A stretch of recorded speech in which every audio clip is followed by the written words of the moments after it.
Hello and welcome to the American Made First podcast. I'm Darren Kaiser. I'll be your host. And today our guest is Stephen Haynes with Fjord Cold Plunge out of Texas, I believe. Is that right, Stephen? Austin, Texas. Austin, Texas. All right. Well, I'm very interested to learn about your company, your products, and your story. So let's start with a little bit of the history. Is this your company? Did you start the company? Yeah, I'm the founder. So we founded Fjord a little over 3 years ago, based here in Austin, Texas, and set out on an adventure. It started off like as an experiment, really. I just built a cold plunge at my house, DIY, from parts that I found online retail, built it. And this was about 4 years ago, before cold plunges were really as prevalent as they are now. Because when I thought about wanting one, I looked out there and I was like, what is available on the market to purchase?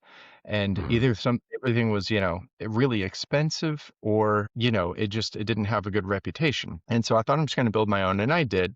And it works just fine, but it was very basic. Used a commercial fishing cooler and a chiller and pump, and I just pieced it together and learned as I went, and had some bloody knuckles afterwards from cutting myself up. But my friends would come over and try the cold plunge and be like, this is awesome. Can you make me one? You made this. Can you make me one? And I made one for a friend and another friend and another friend.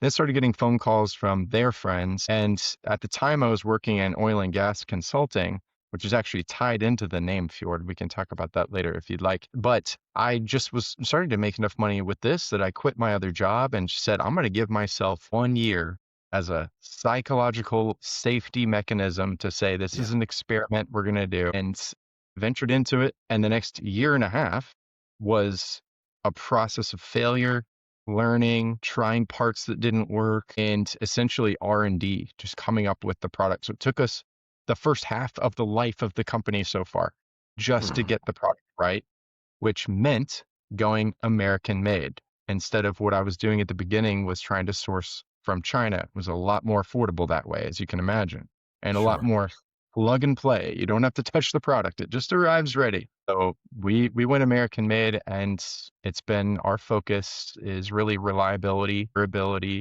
These things have a very low failure rate compared to the average of the market, where everybody else is sourcing from China.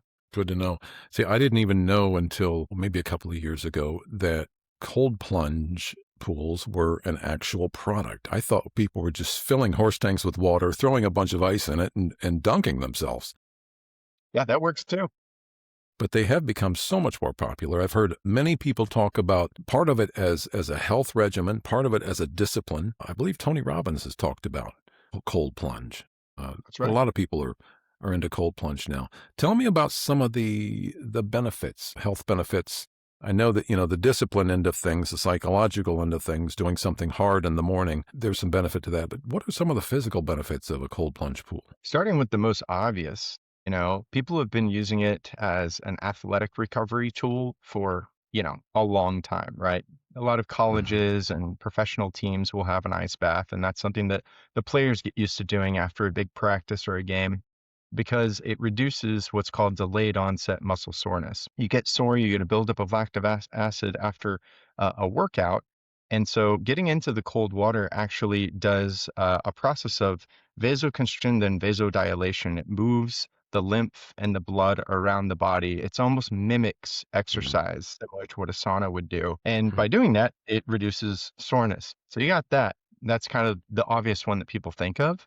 The less common ones, for me personally, one of my biggest health challenges is really just getting deep quality sleep. And when I do the days that I do a cold plunge in the afternoon or in the early evening, my Oura Ring and my Ape Sleep Bed, my health trackers, are tracking more deep sleep and just faster sleep time. So less latency to sleep, and just overall better sleep quality. So that's something people don't think about, and everyone can relate to wanting better sleep probably. Right. And then absolutely from there, you have the mental health benefits. So there's been several studies that have been done on how it helps with anxiety, as well as reducing symptoms of depression. I think part of that is related to all the biochemical things that take place when you get into cold water.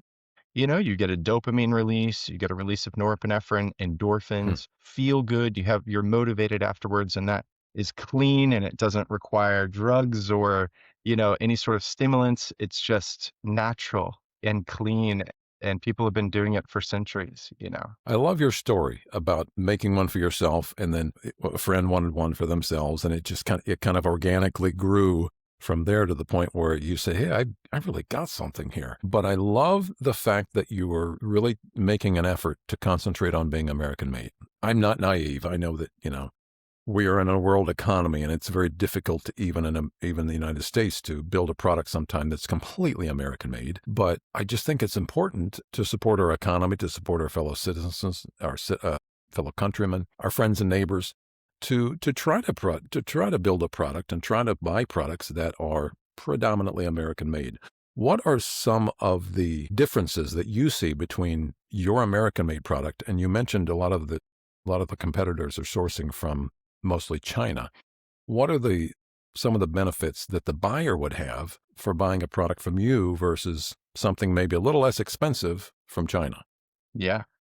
I'll address that. But first, even just let's talk about the benefit for me and for Fjord. Uh, If you think about it, it's beyond patriotism. That's a part of it, but it's sure. also a business necessity for me to do this. For both me and the customer, when you think about it, when you have water, electricity, and moving parts, which is a cold plunge, Mhm. there's so many things that can go wrong. There's a huge margin for error. And because of that, it's one of those products you just don't want to be sourcing from a cheap manufacturer. It's very important that it's high quality. I learned that the hard way by trying the Chinese manufacturers first. So let me give you a real life story. I get in one of these early chillers from China. It's all in one. It has my logo on it, my paint on it. It looks beautiful. Made in one of the 4 factories that make these things in China. It shows up.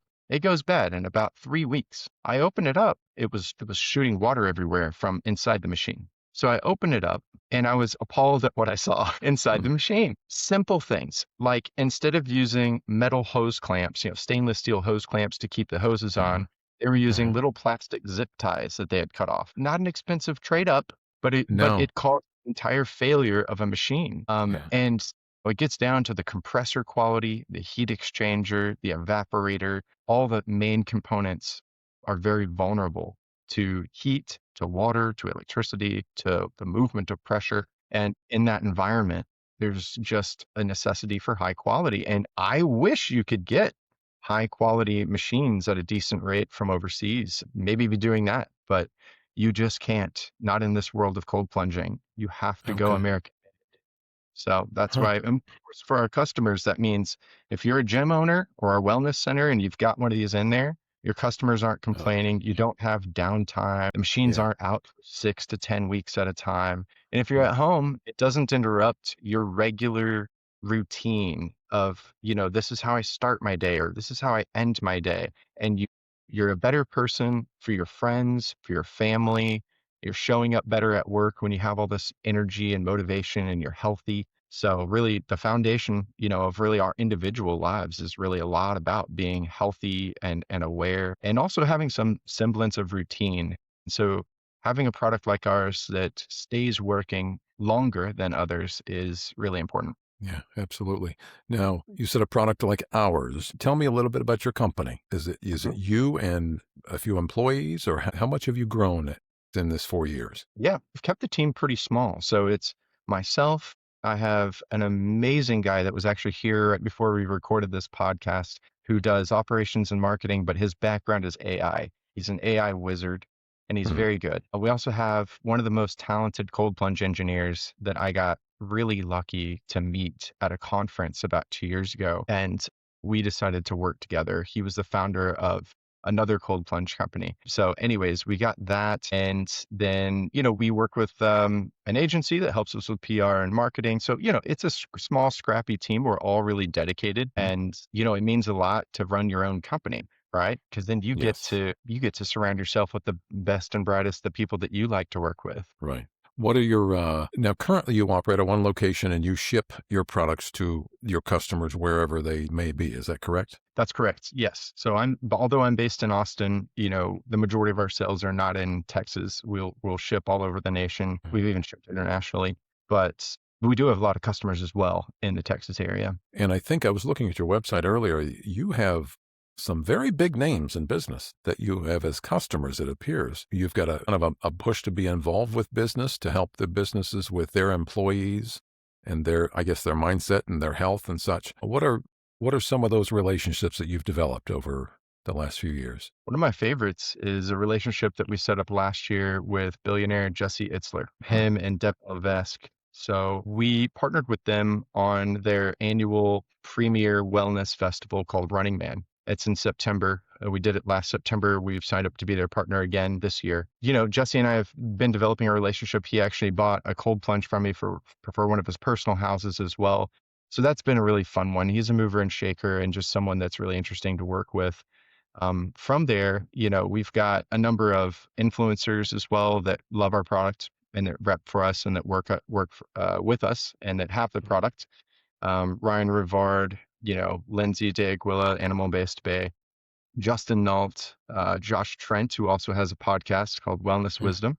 I was on mm. that one about a month ago. So, yeah, it's just, we'll help anybody and everybody from residential homeowners to gyms, wellness centers, even medical clinics. Hmm, okay.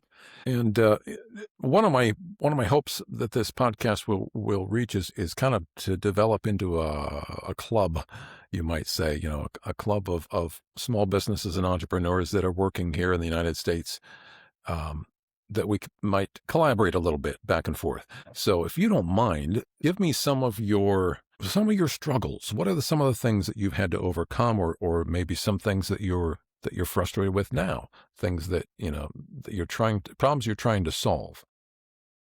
Yeah. If you can Yeah. be that vulnerable. Oh, for sure. Definitely. I mean, I think it's one of those really cool things that when you're an entrepreneur in general, but also in the wellness space.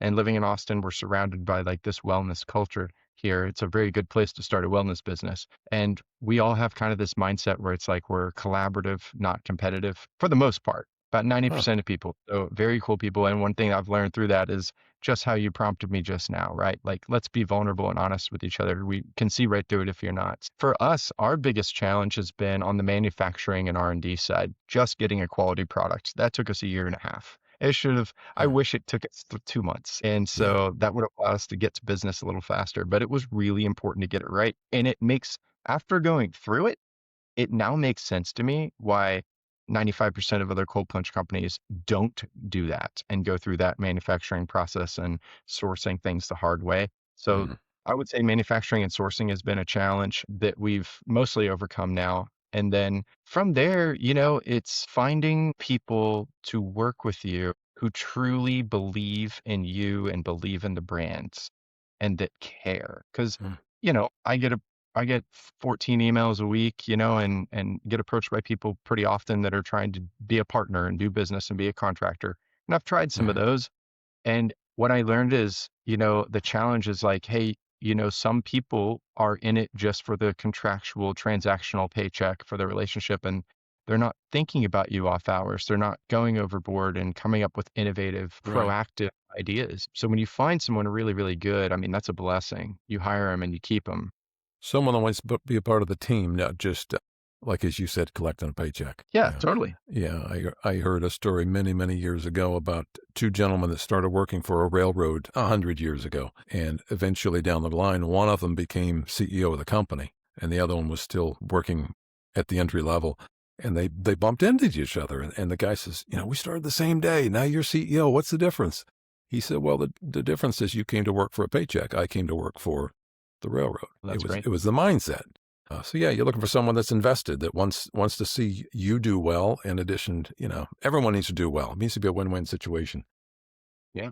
Pain points. You've talked a little bit about them, but are there any everyday? You mentioned your part. You've got a guy there that's really good with AI, and we know that AI is a hot topic right now. And I can see AI replacing some jobs, but I also can see it being a very, very important tool for small business, especially to take over some of those daily tasks that maybe you don't have a budget for hiring a person to do. Has he been able to implement anything like that, or are there any areas in your company where you can see AI helping you out like that? Most definitely. Oh, one of the as a human being, but also in my role as a founder, there are certain things that I'm better at, right? It's my sweet spot. my natural giftings and the things I Mhm. like to do. And there's a Yeah. lot that I don't like to do. And the stuff I don't like to do tends to be administrative, organizational, project management type things. The marketing. So really, I used to work with a number of marketing people and nothing bad to say about them, except that when I brought this gentleman on, he did the same work and replaced 3 people. And he was using AI primarily to do that? And just his own brain and proactivity. But yes, he knows how to use the tools to get things done and set up processes that most people Huh. do manually and that take a long time. One of the things that's important to say here is sometimes maybe when people think about the use of AI employed for a business, they might have this thought, which it can sometimes be a true thing, is that it depersonalizes it. And hey, I'm now just getting an email from a robot or something like that. Right. And we don't do that. We make sure not to. It's really just making things more efficient that normally humans would have to do manually. And like I said, you can get the work of 3 people done with 1 person if you have a good AI person. But let me tell you, it's few and far between. It's hard to find a really good AI person. Yeah. Yeah. Yeah. Well, I think it's new enough that there are very few people that know it really, really well, and a lot of people that know a little bit about it. But Yeah. anyway, you have a website. Is that the best way for people to get in touch with you, is through the website, browse your products, and then contact you with questions, that type of thing? Or is there a process where you help them choose the product that's right for them? How does that Yeah. work? Yep. So, I would say nearly all of our sales, I end up having a touch point with the customer because when you buy something that's a high end, premium like luxury item that's $7 or $8,000, it's almost like buying a used car. You Yeah. want to see the Carfax, you want to talk to the car owner. So we do a lot of like consultation with people and help them choose the right cold plunge, choose the right features, and answer questions that they have. And the Mhm. important part is to all of our team and our customer support is US based. So when you reach out to Fjord, you'll get someone from our team, most likely me, and we're always there to help our customers after the sale as well. If they have questions, hey, how do I change the filter again? Anything simple like that, Okay. and so we do a lot of that support. So you asked if you want to get a hold of me. Obviously, you can go to the website, check out fjordcoldplunge.com. That's FJORD, coldplunge.com. My contact information is there on the contact page. You can fill out that form. But also, we're on Instagram. So it's just at Fjord Cold Plunge. If you want to send me a direct message, I check that inbox. So I can also respond to Instagrams at Fjord Cold Plunge. And Darren, if you want to, I'll obviously give you all this information. You probably have most of it. I think you do. My phone number and email. You're welcome to Yep. put that into the show notes, and Okay. people can contact me directly. I'll be happy to do that. I just had a question and it popped out of my mind as you were talking. I don't remember. What was it? It was good too. Anyway, I guess it won't make this Right. show. Maybe the next one. Oh, Editing I is know what it boring. was. I remember. Are your products strictly cold, or do they provide heat as well? They're cold only. Cold only. Okay. We're people that live in cold climates. For example, Jesse Itzler's house is in Montana. It's really Uh-huh. cold up there a lot of the time, like way below freezing for days. And you Okay. can't run a cold plant in that environment without it freezing up and destroying itself. Okay. So what we do is we have a product that is like a kind of like a little wire coil that you put around the hoses of the apparatus when it runs to the tub, and it warms it just enough to keep it from freezing and breaking. So that's kind of like our easy Okay. solve, but you can't turn it into a hot tub. Okay, that was my question. I think in one of our preliminary discussions, you mentioned something about heat, and I'm thinking hot tub. I thought, wow, best of both worlds, but that makes sense. Yeah. I come from Indiana, raising cattle when I was young, and I know about things freezing up, and it's not Yes, fun. sir. Stephen, this has been great. Is there anything else you would like to share before we close out of here? Just maybe how cold plunging does not have to be an individual activity. It can be a community building and relationship building tool. What I've noticed is that there's a growing trend of people not necessarily doing happy hours at a bar for their meetings and for their, Mhm. casual, let's meet, let's network. People are going into the saunas, they're going into the bathhouses, they're going into the cold plunges. And so it's something Huh. that has been a cultural thing in Scandinavia for hundreds of years. They would go do this together. They'd go cold plunge and it was a bonding experience. And so I just want to encourage people too, like, don't just think about cold plunge as like a health tool. It's also a community building and a relationship tool. Some of the best Hmm. negotiations and business friendships and relationships are made in the cold plunge or in the sauna. Interesting. Very interesting. So instead of meeting me at the bar after work, let's go meet. When you're in the cold plunge, you don't have your phone around you, there's no distractions and you're totally present and you're feeling good. You're focused. Now, is it the videos that I see, people just get into these cold plunges like it's nothing, and I can't imagine it being that easy. Is that something that you develop discipline for over time? Well, I kind of tell people, and this is true, like it never really becomes easy, Okay. but physically, because Yeah. every time that you and I get in the cold plunge, the cold receptors in our skin send the same signal to our hypothalamus and it releases adrenaline and we get a cold shock. It's Yeah. non-negotiable. You don't, you can't get used to it. You But don't get used to it. mentally, it gets easier because you're like, "Hey, I made this hard decision 400 times already. I Yeah. make that decision again now, and I'm gonna feel great after." Interesting. Well, I'm anxious to try it. I've never done a cold plunge, but maybe I'll find one here nearby and give it a shot. I hope I'm Sounds brave good. enough to actually do it. Well, Stephen, this has been great. I will put your contact information in the show notes and such, and hope to reconnect again, maybe a year down the road, and we'll see where you're at and how things are going.